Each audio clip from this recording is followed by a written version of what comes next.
welcome to my channel Knowledge Fusion। Last video में हमने Fibonacci series के बारे में समझा था कि उसकी कोडिंग जावा में कैसे हो सकती है।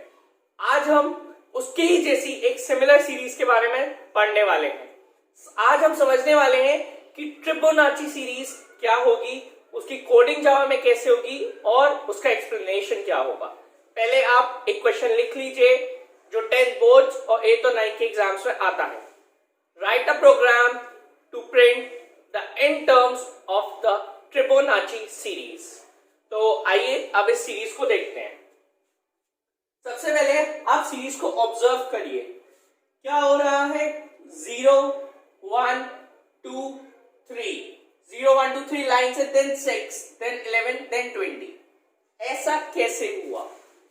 मैंने आपको बताया था फिबोनाची सीरीज में क्या होता था, हम दो टर्म्स को पहले से ही लेट करके चलते थे। मतलब कि 0 ए में स्टोर कराते थे और 1 बी में। यहां पे हमें ये काम 3 के साथ करना है। ये ए में स्टोर हो गया, ये बी में स्टोर हो गया और ये सी में स्टोर हो गया। इन तीनों का जो सम होगा वो हमारा डी टर्म के अंदर आएगा। डी टर्म यानी कि हमें 3 टर्म्स लेने हैं और 4th टर्म से हमें अपना नया टर्म निकालना है। अब इसको ढंग से मैं एक्सप्लेन कर देता हूं, वहां पे उतनी जगह नहीं है तो मैं प्रॉपर्ली एक्सप्लेन नहीं कर पा रहा हूं। अब हम देखते हैं इसको कैसे करा जाएगा। मैंने हमेशा आपको बताया है जावा की स्टार्टिंग हमेशा क्लास से की जाती है। क्लास को एक पर्टिकुलर नाम दिया जाता है जो आपके प्रोग्राम को डिफाइन करता है, आपके प्रोग्राम को एक्सप्लेन करता है। तो मैं सीरीज का क्वेश्चन कर रहा हूं तो मैंने क्लास को नाम दिया है सीरीज। इसके बाद मैंने लगा दिया कर्ली ब्रेस। कर्ली ब्रेस लगाने के बाद मैंने अपना मेन फंक्शन लिखा है। मेन फंक्शन वॉइड मेन क्या करता है? वॉइड मेन आपकी पूरे प्रोग्राम की प्रोसेसिंग में आपकी हेल्प करता है। वॉइड मेन के अंदर मैंने लिया है इंट एन। इंट एन मैंने क्यों लिया है? देखिए ये कहां तक जा रहा है, एन टर्म्स तक। यानी कि यूजर बताएगा कि सीरीज कहां तक चलनी चाहिए या कहां तक प्रिंट होनी चाहिए। तो यूजर जो वैल्यू अंदर डालेगा इनके, वो मैं एन में स्टोर कराऊंगा। कौन से डेटा टाइप का? इंटीजर डेटा टाइप का। उसके बाद मैंने लगा दिया कर्ली ब्रेस। यहां तक जो हमारा स्टेप 1 है, that is the syntax part, वो कंप्लीट हो चुका है। अब बारी आती है स्टेप 2 की। स्टेप 2 में हमें वो वेरिएबल्स लेने होते हैं जो हमारे प्रोग्राम को सॉल्व करने में हमारी हेल्प करते हैं। मैंने यहाँ पे 1 2 3 4 5 वेरिएबल्स लिए हैं। आई मैंने लिया है लूप चलाने के लिए। ए मैंने लिया है फर्स्ट वैल्यू को इनिशियलाइज करने के लिए, ए में स्टोर करने के लिए 0। सेकेंड वैल्यू 1 मैंने बी के अंदर लिया और थर्ड वैल्यू सी की जो कि है 2, थर्ड वैल्यू मैंने सी के अंदर ली है। इन तीनों की हेल्प से मैं 4th value that is the D निकालूंगा। अब इसके बाद सबसे पहला स्टेप क्या है? अब थर्ड स्टेप की बारी आती है, हमें जो अपनी कोडिंग करनी होती है। अब system.out.print दैट इज एसओपी। आप एसओपी नहीं लिख सकते, आपको फुल फॉर्म यूज करनी है। सबसे पहले क्या है? ए प्रिंट हो रहा है। क्या ए इन्वर्टेड कॉमास में है? नहीं। तो हम ए की वैल्यू प्रिंट कर देंगे। ए की वैल्यू क्या है? मैं यहां लिख देता हूं, ए की वैल्यू है 0। तो सबसे पहले हम ए को प्रिंट कर देंगे। तो ए प्रिंट हो गया, तो ये मैं यहां पे लिख देता हूं, इधर से 0 प्रिंट हो गया। उसके बाद कॉमा है, कॉमा इन्वर्टेड कॉमास में बंद है, तो मैं इसके बाद कॉमा प्रिंट कर दूंगा। उसके बाद क्या है? बी। क्या बी इन्वर्टेड कॉमास में? नहीं। तो बी की हम वैल्यू प्रिंट करेंगे। तो बी की वैल्यू है 1। यहां मैं लिख देता हूं, बी की वैल्यू है 1। तो ये हमने बी की वैल्यू प्रिंट कर दी। इसके बाद मैं लगा दिया कॉमा। कॉमा लगाने के बाद, कॉमा क्यों लगाया? देखिए बी के बाद क्या प्रिंट हो रहा है? कॉमा प्रिंट हो रहा है। कॉमा इन्वर्टेड कॉमास में बंद है। जो भी चीज इन्वर्टेड कॉमास में बंद होती है वो एज इट इज प्रिंट हो जाती है। उसके बाद क्या है? सी। सी की वैल्यू क्या है? 2। क्या सी इन्वर्टेड कॉमास में है? नहीं। तो सी की वैल्यू प्रिंट होगी। हमारे 3 टर्म्स हमारी कोडिंग के सॉल्व होने से पहले, जो अभी हमने स्टार्ट भी नहीं किया इसको कैलकुलेट करना, उससे पहले ही हमारे 3 टर्म्स प्रिंट हो चुके हैं। अब इसको आगे समझने के लिए हम एग्जांपल ले लेते हैं। मान लीजिए यूजर ने n की वैल्यू डाल दी 6 टर्म्स कैसे प्रिंट होंगे ये हमें देखना है। तो अब 3 टर्म्स तो प्रिंट हो चुके हैं, तो अब कितने और प्रिंट करने हैं? 3 और प्रिंट करने हैं। तो मैंने इसलिए i का लूप 1 से लेके n-3 तक चलाया है। i का लूप का फर्स्ट स्टेप क्या होता है? इनिशियलाइजेशन। तो i की वैल्यू इनिशियली मैंने 1 से स्टार्ट करी है और i is lesser than equals to 6 तक जाना चाहिए था क्योंकि हमें 6 टर्म्स प्रिंट करने हैं।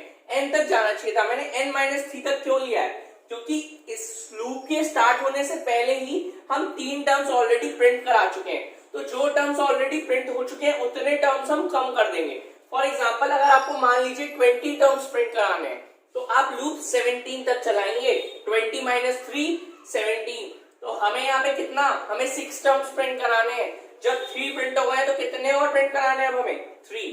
तो ये देखिए n की वैल्यू 6 - 3 जो कि आउटपुट आएगा 3। तो हमें 3 टर्म्स और प्रिंट कराने हैं। ठीक है, तो इसलिए मैंने लूप चलाया है 1 से 3 तक का। अब देखिए इसकी कोडिंग कैसे होगी। सबसे पहले कंडीशन चेक करेंगे, क्या 1 is lesser than equals to 3?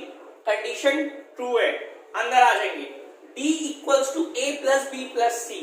जो हमारे 3 टर्म्स होते हैं हमें उनकी वैल्यू ऐड करके फोर्थ टर्म यानी कि नेक्स्ट टर्म निकालना होता है। आपकी a की वैल्यू क्या है? 0, b की वैल्यू क्या है? 1, c की वैल्यू क्या है? 2। 0 प्लस 1 1, 1 प्लस 2 3। तो आपकी d की वैल्यू आ गई 3। आपकी d की वैल्यू क्या स्टोर हो गई? 3। नेक्स्ट स्टेप में आए SOP system dot out dot print. उसके बाद क्या है? कॉमा। कॉमा इन्वर्टेड कॉमास में, तो एज इट इज प्रिंट हो जाएगा। उसके बाद क्या है? d।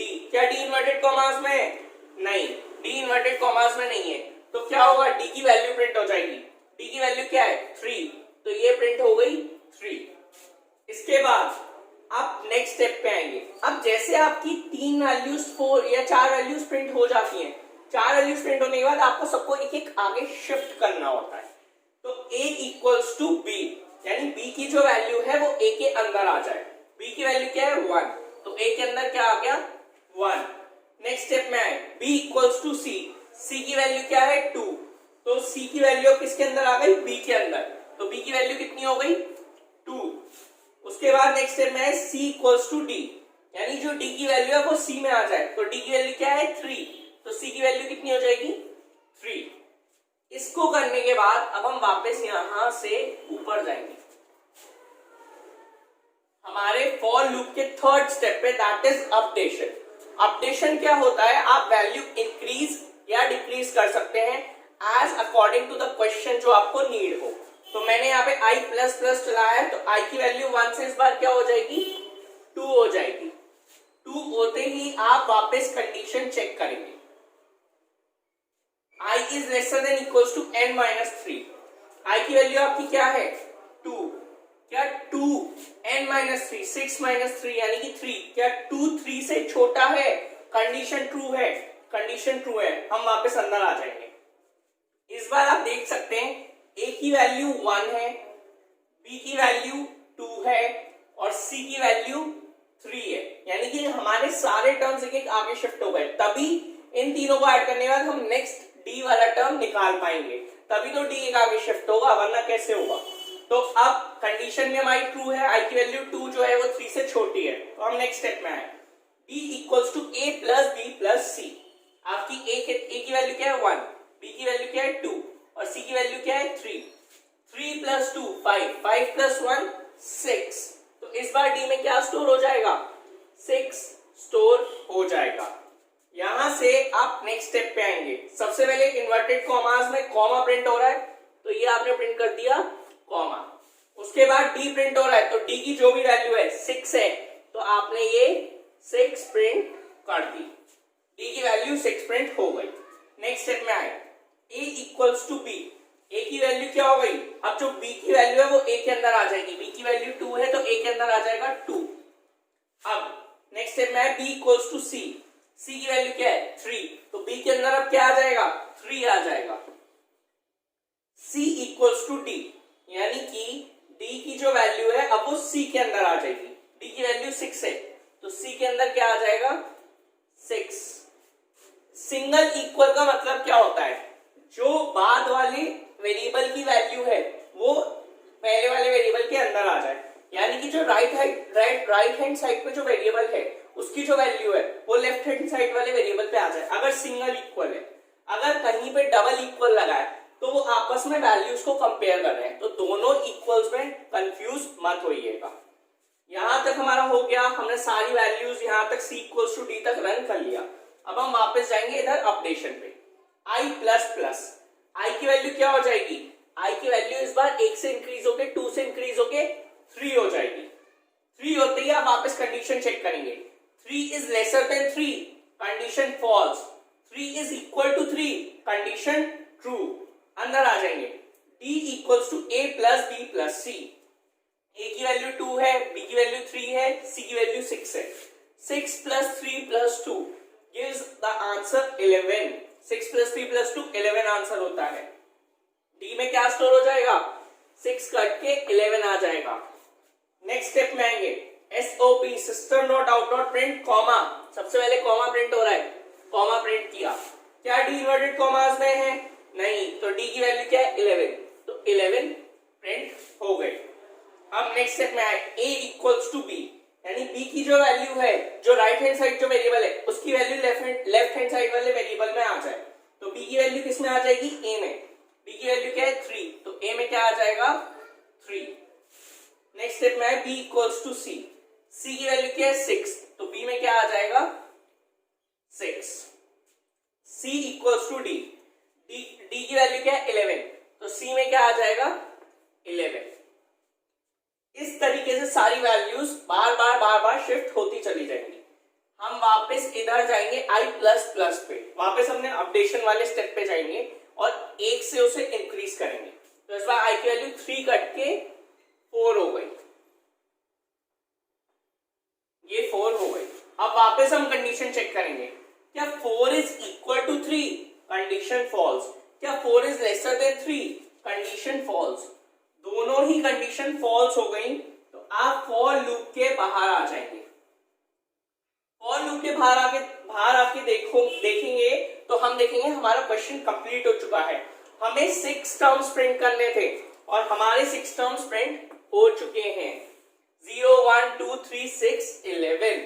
तो इसको सॉल्व करने का तरीका क्या था, आपको सिर्फ अपने दिमाग में ये 3 टर्म्स याद रखने हैं, ये सीरीज लिखी हुई नहीं आती। अगर एग्जाम में लिखा हुआ आया ट्रिबोनाची सीरीज सॉल्व करना है, पहली बात तो काफी लोग इसे गलत प्रोनाउंस करते हैं ट्रिबोनाची, इसका प्रॉपर प्रोनाउंसिएशन होता है ट्रिबोनाची, ठीक है।